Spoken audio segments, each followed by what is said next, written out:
ఓం నమో భగవతే వాసుదేవాయ నమ.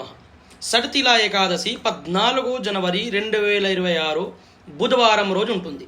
మరి ఈరోజు చాలా విశేషమైనటువంటి కొన్ని ఉపాయాలు మీకు చెప్తాను. అవి ఉపాయాలు కూడా మీ ఇంట్లో ఉన్న నువ్వులతోనే చేయాలి. సట్ అంటే 6, తిల అంటే నువ్వులు. ఈ ఒక 6 రకాలుగా మీరు నువ్వులతో ప్రయోగం చేసుకున్నారనుకోండి, మీ నారాయణమూర్తి మీ పైన ఎల్లకాలము అనుగ్రహం ఉంచుతారు. నువ్వులు నారాయణమూర్తికి చాలా ప్రియమైనటువంటి. అదేవిధంగా పితృదేవతలకు కూడా నువ్వులతో తర్పణం చేస్తే పితృదేవతలు కూడా తృప్తి పడతారు. లక్ష్మీదేవి అనుగ్రహం కూడా నువ్వుల ద్వారా మీ ఇంటికి వస్తుంది. మరి మొదటిగా మీరు చేయాల్సింది ఏంటంటే, మీరు స్నానం చేసేదాని నీళ్ళలో నువ్వులు కలిపి స్నానం చేసుకోవాలి.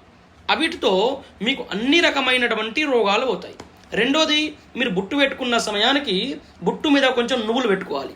నువ్వులు పెట్టుకుంటే మీకు ఎవరన్నా చూసేవారు ఉంటారు చూడండి, మిమ్మల్ని చూస్తేనే ప్రేమ అంటే వాళ్ళు మిమ్మల్ని మంచి చూపులతోని ప్రేమతోని చూస్తారు. నరదృష్టి కూడా మీకు తొలగకుండా ఉంటుంది.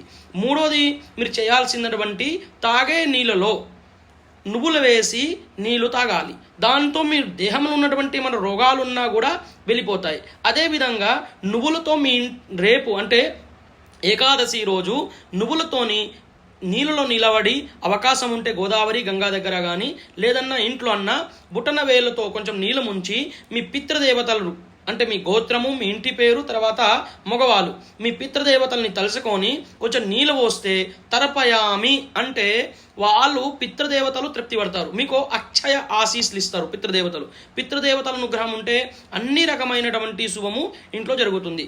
అదేవిధంగా నువ్వులతో తయారు చేసినటువంటి నువ్వుల బెల్లము దేవుడికి నైవేద్యం పెట్టాలి. లడ్డులు కానీ నువ్వుల బెల్లమన్నా దేవుడికి నైవేద్యం పెట్టాలి. దీంతో మీకు వచ్చినటువంటి దైవ అనుగ్రహం ఎల్లకాలం మీ పైన ఉంటుంది.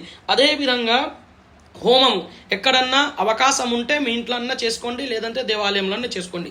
నువ్వులతోని హోమం చేసుకోవాలి. దీనితో మీకు అన్ని రకమైనటువంటి నారాయణమూర్తి అనుగ్రహం కలుగుతుంది. ఇదే విధంగా బుధవారం వచ్చే రోజు ఏకాదశి అంటే చాలా విశేషమైనది. ఈ ఏకాదశి ఎన్నో సంవత్సరాల తర్వాత, నాకు గుర్తున్న 100 సంవత్సరాల పైన అయింది ఇప్పటికీ. అంటే భోగి మకర సంక్రాంతి సందర్భంగా ఏకాదశి సడతిలా ఏకాదశి రావడం. పౌషమాస ఏకాదశి చాలా విశేషమైనది. కాబట్టి ప్రతి ఒక్కరు కూడా ఈరోజు నిలారం ఉండాలి.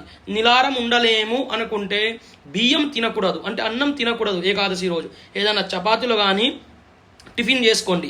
ఎల్లిగడ్డ ఉల్లిగడ్డ కూడా తినకండి. నారాయణమూర్తిని పూజించుకోండి. ఖచ్చితంగా నారాయణమూర్తి మీ పైన ఎల్లకాలం లక్ష్మీదేవి అనుగ్రహం ఉంచేటట్టు చూసుకుంటారు. ఓం నమో భగవతే వాసుదేవాయ నమః. అందరికీ మకర సంక్రాంతి శుభాకాంక్షలు. శుభం దదాతు.